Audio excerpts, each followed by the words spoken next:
ઘણા બધા ટ્રેક્ટરોમાં જે બંધ કરવાનો આપણે સ્ટોપ લીવર આવે એ આ ટાઈપનું વાયર વાળું આવતું હોય છે. ઘણા બધા ટ્રેક્ટરોમાં આ ટાઈપનું આવતું હોય ડાયરેક્ટ સરિયા વાળું. હવે આ છે એકદમ ફ્રી, તમે કોઈ પણ રીતે આસાનીથી ટ્રેક્ટરને બંધ કરી શકો છો.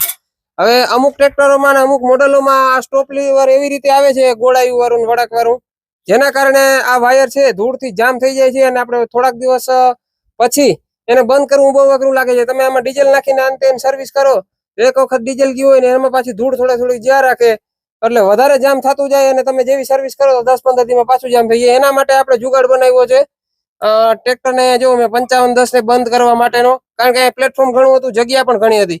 આની માથે તમે પગ દો ને એટલે આપણું આ જે છે ટ્રેક્ટર અહીંયાથી બંધ થઈ જાય. જો ડાયરેક્ટ કેવી રીતે જુગાડ કર્યો છે આપણે.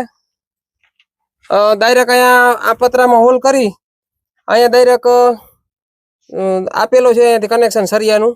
ગોળ સરિયો લઈ આવી અને ડાયરેક્ટ અહીંયા કરી દીધું છે, એકદમ ઈઝી. આની ઉપર તમે ઉપરથી પગ દો એટલે આસાનીથી જે છે ટ્રેક્ટર બંધ થઈ જાય છે. ન્યુઓલેન્ડના પણ ઘણા બધા મોડેલોમાં આવો પ્રોબ્લેમ આવે છે સ્ટોપ લીવરનો, કે ભાઈ જામ થઈ જાય છે અમુક ટાઈમે. તો હવે એનું કાયમ માટેનું સોલ્યુશન આ કર્યું છે મેં.